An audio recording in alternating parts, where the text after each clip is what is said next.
Hello, everyone. At 2:18 p.m. Eastern Standard Time, on February 20th, 2026, Canadian Prime Minister Mark Carney stood at a podium in the National Press Theatre in Ottawa and delivered what is now being called the most confrontational statement ever made by a Canadian leader toward the United States in the entire history of the two countries' relationship. The press conference was called with less than 1 hour's notice, and no agenda or subject matter was announced. Carney walked to the podium alone. No aides, no ministers. Just the Prime Minister and a single statement that he read directly into the cameras broadcasting live across every major network in North America and around the world.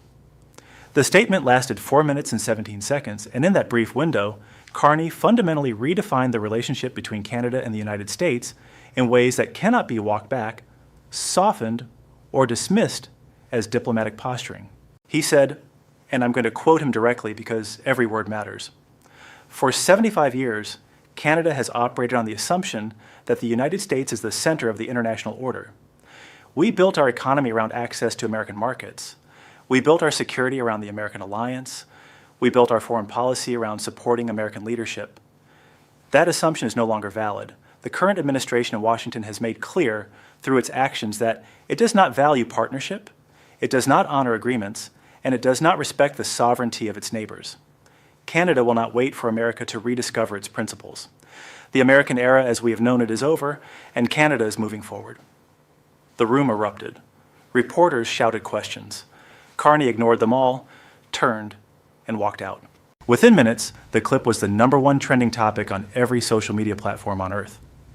Within an hour, world leaders began issuing statements. Within 90 minutes, Donald Trump responded on Truth Social with a series of posts that escalated this from a trade dispute into a full diplomatic crisis, one that now threatens the security alliance, the intelligence sharing relationship, and every aspect of cooperation that has defined North America for 3 generations. This is not hyperbole. This is not exaggeration. We are watching the collapse of the U.S.-Canada relationship in real time, and what happens in the next 72 hours will determine whether this rupture can be repaired or whether it becomes permanent. In this breakdown, I'm going to walk you through exactly what led to Carney's statement and why he chose this moment to deliver it. I'm going to show you Trump's response and why it made the situation exponentially worse. I'm going to reveal the emergency meetings happening right now in Washington, Ottawa, London, Brussels, and Tokyo as allies try to understand what just happened and what it means for them. I'm going to explain the military and intelligence implications of a fractured U.S.-Canada relationship. And I'm going to give you 3 scenarios for where this goes, including the nightmare scenario, where the longest undefended border in the world becomes militarized for the first time in history. Subscribe to join the community, leave a comment so we can keep the conversation going, and share this video if it brought you value. Let me walk you through what happened in the 24 hours before Carney's statement, because the trigger was specific and devastating. Yesterday morning, February 19th, Toyota announced it was redirecting $9 billion in investment from the United States to Canada. That announcement sent shockwaves through American manufacturing communities and validated everything Carney has been saying about Canada's economic strategy. Then at 11:47 a.m., Trump posted on Truth Social, "Toyota is making a huge mistake. Canada is a frozen wasteland with a joke economy that survives only because we let them sell to us. When I'm done, Canada will be begging to be our 51st state. Weak leadership. Sad." That post was seen by Carney and his cabinet. According to sources in Ottawa, the Prime Minister held an emergency cabinet meeting at 3 p.m. The meeting lasted 2 hours. Multiple ministers argued for a measured diplomatic response through official channels. Carney reportedly said no. He said the time for measured responses was over. He said Trump needed to hear, clearly and publicly, that Canada was done negotiating with an administration that viewed Canada as a subordinate rather than a sovereign partner. At 6:30 p.m. that evening, Carney called the leaders of the United Kingdom, Australia, France, Germany, and Japan. The calls were brief. According to sources briefed on the conversations, Carney told each leader that he was going to make a major statement the following day that would fundamentally change Canada's posture toward the United States. He asked for their understanding and implicitly their support. All 5 leaders reportedly told Carney they understood and that their countries would stand with Canada. That international coordination is critical because it means Carney knew before delivering his statement that he would not be isolated. He knew that America's other major allies were prepared to back Canada's position. The following morning at 9 a.m., Carney informed his cabinet that he was calling a press conference for 2 p.m. He showed them the statement he intended to read. According to sources, the room went silent. Deputy Prime Minister Chrystia Freeland reportedly asked if Carney was certain this was the right course. Carney's response was simple. The relationship as we knew it is already over. Trump ended it. I'm just making it official. At 2:18 p.m., Carney delivered the statement, and then Trump responded. At 3:42 p.m., less than 90 minutes after Carney's press conference, Trump posted a series of messages on Truth Social. I'm going to read them in full because they represent an escalation that goes beyond anything we've seen in this crisis. Post 1. Canada's so-called Prime Minister just declared war on the United States. This will not stand. Canada is nothing without us. Nothing. Post 2. I'm ordering a complete review of all U.S.-Canada agreements, including NORAD, trade, and intelligence sharing. Canada wants to go it alone? Let's see how that works out for them. Post 3. Effective immediately, I am instructing Homeland Security to enhance inspections at all U.S.-Canada border crossings. If Canada wants to be treated like a foreign adversary, we can accommodate that. Post 4. To the great people of Canada, your government is failing you. You deserve better leadership. We stand ready to welcome any Canadian province that wants to join the greatest nation on earth. That last post, the suggestion that Canadian provinces should consider joining the United States, crossed a line that has never been crossed in the modern relationship between these two countries. That is not trade policy. That is not tariff negotiation. That is a direct challenge to Canada's territorial integrity and sovereignty. It is the kind of statement that, if made by any other country, would be considered a prelude to military confrontation. Trump said it casually on social media. Subscribe right now because what I'm about to show you is the evidence that America's other allies are siding with Canada and that the United States is becoming diplomatically isolated. Receipt number 1, the UK response. British Prime Minister Keir Starmer released a statement at 4:15 p.m. Eastern Time, saying, "The United Kingdom has an enduring relationship with both the United States and Canada. We value both partnerships. However, the UK believes strongly in the rules-based international order and in treating sovereign nations with respect. Canada's concerns are legitimate and deserve to be heard." That is extraordinary language. The UK just publicly sided with Canada against the United States. Britain, America's closest ally, the country that has backed the US in every major conflict for a century, just said Canada's right, and implicitly that America is wrong. Receipt number 2, the EU statement.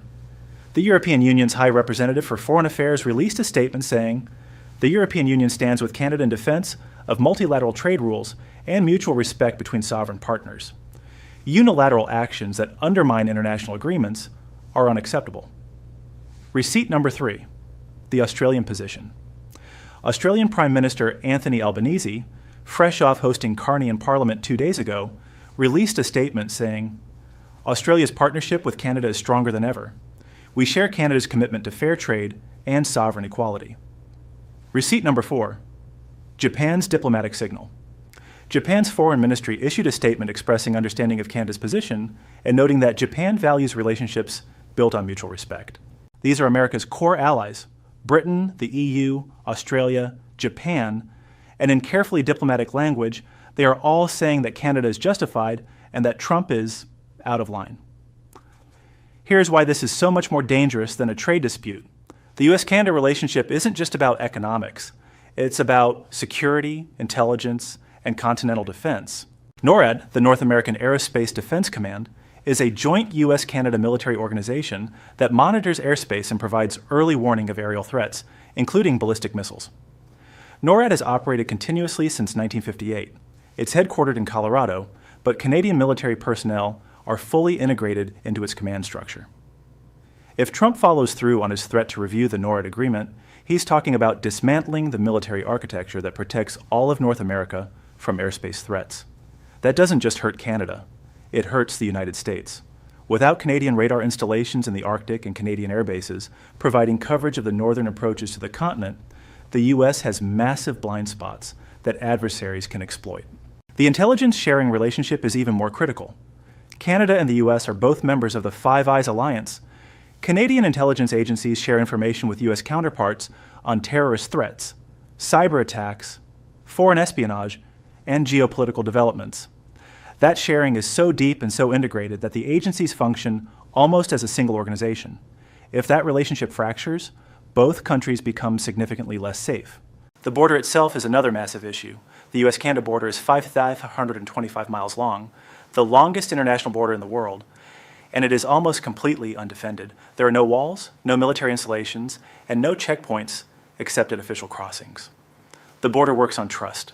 If Trump starts treating Canada as an adversary, if he militarizes border inspections, if he deploys National Guard troops to the Canadian border the way he has deployed them to the Mexican border, that border becomes a barrier instead of a bridge. Trade flows collapse, communities that straddle the border face economic devastation, and the security cooperation that has kept North America safe for decades disintegrates. Here's what is happening right now in emergency meetings across multiple governments. In Washington, the Pentagon is reportedly in crisis mode. Senior military officials are trying to explain to the White House that threatening NORAD and intelligence sharing with Canada is a catastrophic national security mistake. According to sources, the Defense Secretary has requested an urgent meeting with Trump to walk back the NORAD threat, but the meeting has not yet been scheduled.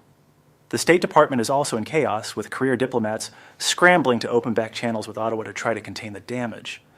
But they are being undercut by Trump's public statements, which make it nearly impossible for Canada to negotiate without appearing to capitulate to threats. Congressional leaders from both parties are alarmed. Senate Majority Leader Chuck Schumer and Senate Republican Leader Mitch McConnell issued a rare joint statement calling for calm and dialogue between the two countries. However, Congress has no power to override Trump's executive actions on border policy or military agreements. In Ottawa, Carney's government is preparing for every scenario, including the worst ones. According to sources, the Canadian military has been placed on heightened alert status, not because Canada expects military conflict, but because the government needs to be prepared for any contingency if Trump's rhetoric continues to escalate.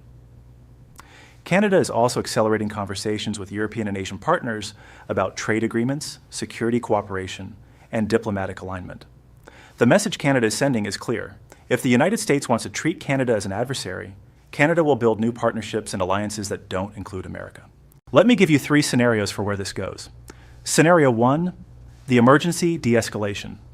Senior officials on both sides, possibly including former presidents, former prime ministers, and respected elder statesmen, intervene. They broker a private meeting between Trump and Carney. Both leaders agree to a cooling-off period. Trump suspends some tariffs. Carney softens his rhetoric. The crisis de-escalates, but the damage to trust is permanent. The relationship never fully recovers, but it doesn't completely collapse either. Scenario 2, the Cold War. Neither side backs down. Over the next 6 months, the U.S. and Canada effectively stop cooperating on everything except the absolute bare minimum required by treaty obligations. Trade drops by 40%. Intelligence sharing is reduced to only the most critical threats.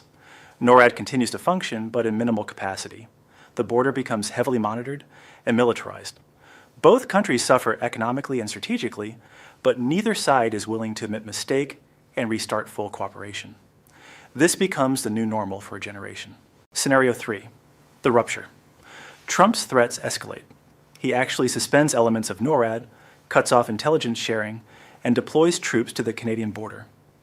Canada responds by formally suspending all cooperation with the United States and announces it is exploring security partnerships with European nations. Other allies are forced to choose sides. Some choose Canada. NATO fractures. The entire Western alliance system that has existed since World War II collapses. This is the nightmare scenario, and it is no longer impossible. I'm watching whether any former U.S. president makes a statement calling for de-escalation, whether Canada takes any concrete retaliatory action beyond rhetoric, and whether Trump walks back his NORAD threat. Carney just said the American era is over. Trump just threatened Canada's sovereignty. We are at the breaking point, and what happens in the next 72 hours will determine whether the U.S.-Canada relationship survives.